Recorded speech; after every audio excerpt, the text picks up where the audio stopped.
Hey everyone, and welcome back for another deep dive. Today, let's get those brain gears turning, really think about how we form our beliefs. Yeah, sounds good. We're taking a close look at this Wikiversity resource on seeking true beliefs. Think of it like a guide for better thinking, like a roadmap to Yeah. clearer thinking. Mm, Now, yeah. I know beliefs might sound a A little, little heady. yeah, a little philosophy 101. But trust me, it gets surprisingly practical, surprisingly relevant to, Everyday life. yeah, like why clinging to those comfy beliefs, the ones might actually be holding us back. Like those comfortable beliefs. And on the flip side, how some unexpected habits, maybe even virtues, can actually make us smarter. Yeah. And, the big idea here, I think, at the core of this is that we often have more control over what we believe than we realize. Right? Because we tend to think about our beliefs as just being true. This resource, it's like, whoa, hold on a second. Let's examine that assumption a little bit. It's like we assume, like it's almost like a sense of control we think we have. We're calling the shots, right? Like this is what I believe. Yeah. But this Wikiversity thing, it uses this really cool example, the shepherd's table illusion. Have you heard of this? I have. Yeah, it's classic. So imagine two tables, same size, but drawn in a way that one just looks way longer than the other. Visually. Yeah. And your brain, without even thinking about it, it just goes, yep, longer table. But if you Yeah. actually took a ruler and measured, You'd be surprised. your eyes totally tricked you. Yeah. It just shows how easily. It's a classic example of how our brains jump to conclusions Yes. without us even realizing it. Our brains are very good at taking shortcuts. And that quick, instinctual thing, system one thinking, psychologists call it. System one? Yeah, it's great for, dodging a Frisbee on the fly. Right, or like, immediate danger. Exactly. But not always the best for navigating complex social issues or making, life decisions. Right, right. So how does this system one thinking, how does it actually play into our beliefs? That's the question, right? Because think about it. How often do you really sit down and consciously choose your beliefs based on like this really carefully researched evidence Right, never. versus how often do they just kind of happen to us? You know what I mean? Sure. Based on feelings, assumptions, things we've just picked up along the way. Things other people have said, yeah. This resource is pushing us to ask how much of what we believe is actually a conscious choice and how much is just our brains on autopilot. Okay, I see where you're going with this. So let's say we do have more control over our beliefs than we think. Why does it matter? Well, that's the next step, right? Because if we can choose, should we be trying to choose well? Should we be trying to base our beliefs on the strongest evidence out there, the best info, even if it means maybe questioning what's comfortable? Right. Because this resource really argues that there's a moral responsibility tied to seeking truth. It's like that whole everyone's entitled to their opinion idea, right? Yeah. And like, sure, that totally applies when we're talking about like pizza toppings, pineapple, or pepperoni, you do you. Right, exactly. But when it comes to bigger issues like things that impact other people or the whole world even, Yeah, the stakes are higher. the source is saying clinging to that idea that all beliefs are equally valid, it can actually prevent us from finding the truth. Yes, because if we never challenge our own beliefs, never even think about testing them against evidence or considering other perspectives, Yeah. how do we know we're not just, like I said, clinging to something comfortable, to an illusion? Okay, that makes a lot of sense. So if we are trying to move beyond those illusions, those comfy beliefs, to get to like true belief, what does it even mean to truly know something? That's a great question. Because this resource really dives into some interesting distinctions there. It does, and I think that's really important because it highlights how just having information isn't the same as really understanding something. And the source outlines these different forms of knowledge. So, for example, take knowing that the Earth revolves around the sun, right? Okay. You might know that because you've read it in a textbook or somebody told you. And that's what we call propositional knowledge. It's factual, but it doesn't necessarily mean you deeply understand it. So knowing the fact versus actually understanding it, how do we get to that deeper understanding? Right. And that's the key because it's not enough to just know the facts. Right. So let's say you're not just memorizing those facts about the solar system, but you're out there, you're researching it. Maybe you're even building one of those little models to visualize how the planets move. That's a step closer. You're engaging with it more. Exactly. Or imagine trying to explain the whole concept of the solar system to a friend.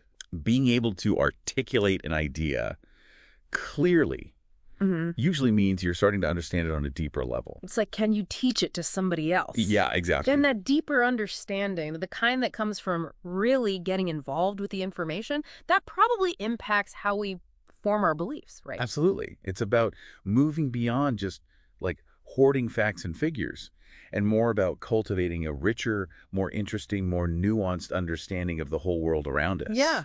That's the goal. So how do we actually go about like cultivating that deeper understanding? How do we break free from just autopilot beliefs and actually start choosing beliefs that are, more aligned with reality? Well, and that's where this Wikiversity resource gets super interesting, I think, Mm. because it introduces this whole idea of intellectual virtues, which are essentially, habits of mind that can help us become better thinkers. Okay, I'll be honest. When I first heard intellectual virtues, I was picturing, like, I don't know, a bunch of philosophers in togas debating the meaning of life. Right. Right. But it's actually way more practical and useful than that, right? Oh, absolutely. Yeah. Yeah, It's not about being some kind of intellectual superhero or anything.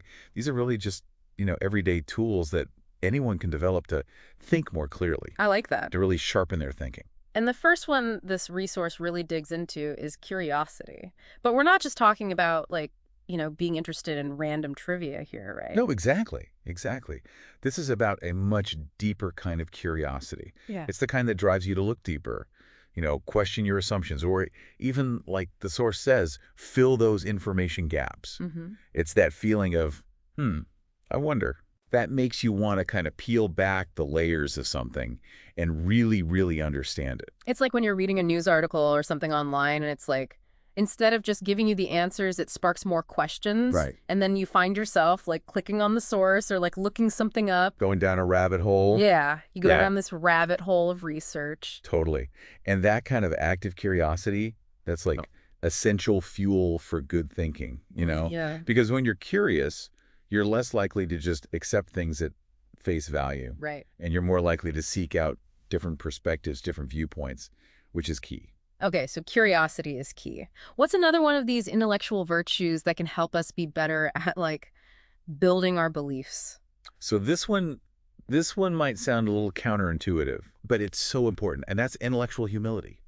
And that's really about recognizing the limits of what, being okay with not having all the answers Okay. and being open to the possibility that, hey, you might be wrong. Not confusing what we believe with what's true. Right, exactly. Exactly. And it's not about like putting yourself down or lacking confidence. It's really just about recognizing that, hey, you know what? There's always more to learn. Yeah. Our understanding of things is always changing, always evolving. Yeah. And sometimes being wrong, it can be a really valuable opportunity to learn and to grow. Right, right. Like a learning experience for sure. Exactly. Which kind of leads us to another important one that this resource talks about, intellectual autonomy. Yes. Yes. And this is about thinking for yourself.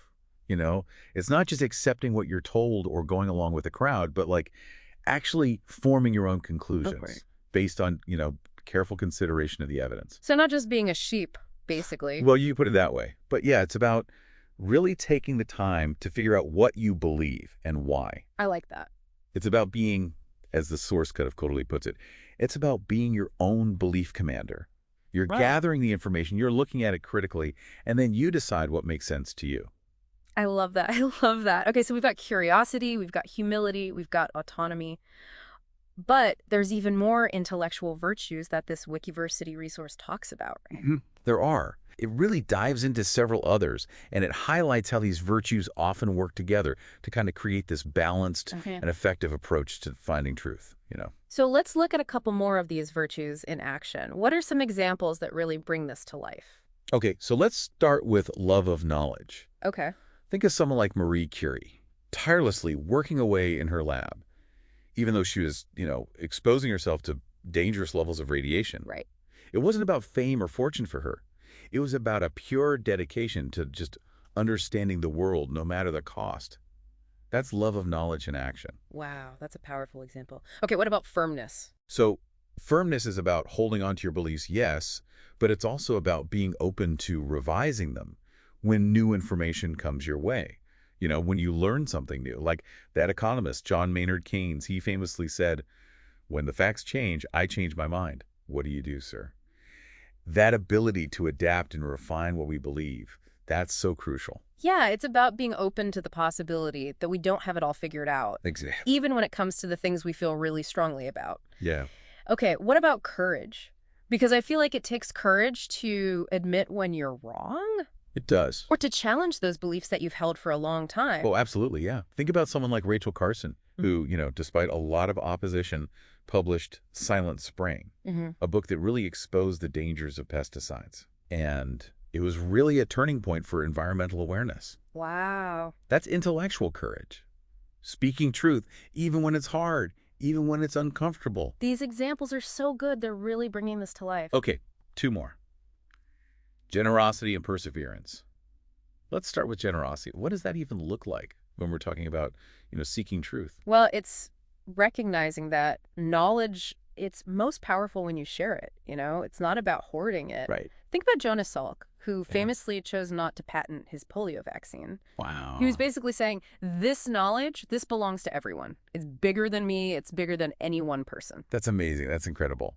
And lastly, perseverance. Because let's be real, this whole truth-seeking thing, it's hard.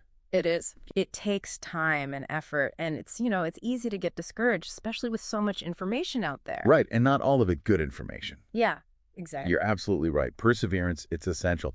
And I think a good image for that is Alexander Fleming, who, he noticed this contaminated petri dish, something that a lot of people would have just tossed aside. Right. Just a failed experiment. Right.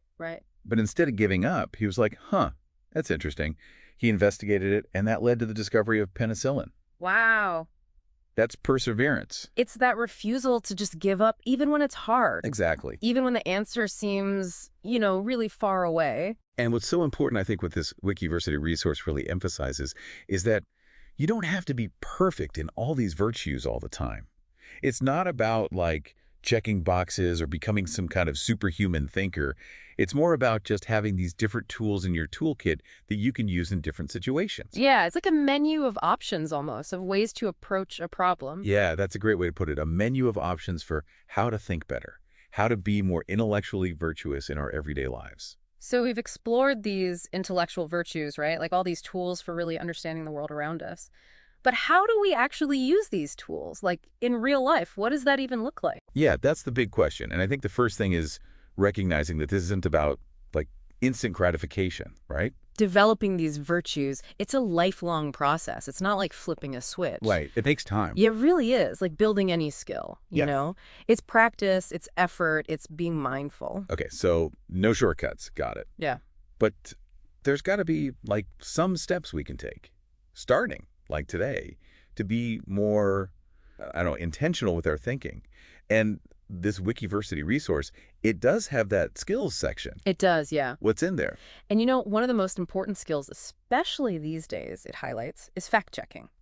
Oh, for sure. Because let's face it, we are just bombarded with information constantly. Constantly. From everywhere. News, social media, what people tell you, Yeah, it's overwhelming. And it's not always easy to know what to trust. No kidding. It's like drinking from a fire hose sometimes, trying to figure out, what's real. Right.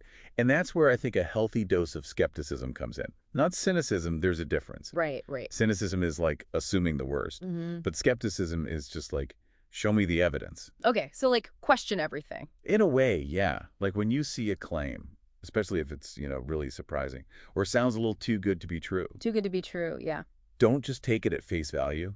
Look for sources that are known for being accurate, being neutral. Check to see if other people are reporting the same information. And be wary of anything that, confirms what we already believe a little too easily. Oh, absolutely. That's huge. Because it's easy to just believe what we want to believe, especially if it fits with what we already think. All right, that's confirmation bias, and it trips us all up. Yeah, it does. So seeking out different perspectives, even, or maybe especially, the ones that challenge us, that's so key. Challenging those assumptions. Yes. And that kind of connects to another skill this Wikiversity thing talks about, which is dialogue. Yeah. But we're not talking about just waiting for our turn to talk or trying to win an argument. No, not at all. This is about real dialogue, right? Right. Where you're actually curious, you're actually trying to understand where the other person is coming from. Really? Listening. Yes, listening to understand, not just to respond. It's so easy to just get stuck in our own heads. It really is. It's our own little world. Yeah, our echo chambers. Yeah. So making the effort to break out of those echo chambers, to talk to people who are different, think different, It's hard, but it's important. It's crucial because when you start to approach conversations, not as, battles to be won, Right. but as opportunities to learn, to grow, that's when real understanding can happen. I love that. This whole deep dive, it's been eye-opening. But one thing that really stuck with me from this Wikiversity thing is that idea that reality is our common ground. Yeah, it's a powerful idea. It seems so simple, but the more I think about They it, have layers. yeah, it really does, Yeah. because it means even with all our differences, our opinions, our backgrounds, there's this shared reality. We all experience the same world at the end of the day. And if we base our beliefs on that reality, on evidence, on really considering other views, then even if we disagree, at least we're starting from a place of mutual understanding. Exactly. It doesn't mean you'll always agree, Mm. but it creates that foundation for a conversation. It's like a starting point. Yes, exactly. It makes you think, though, what happens if we base our beliefs on something entirely? What if it's not reality? What if it's misinformation or conspiracy theories or even just our own It's biases? the danger zone, right? That's when we can get really far off track. It is. It's something to think about. So as we wrap up this deep dive, to our listeners, keep asking those questions, keep searching for those answers, and keep seeking a better, more honest understanding of the world around you. Thanks for joining us, and until next time, stay curious.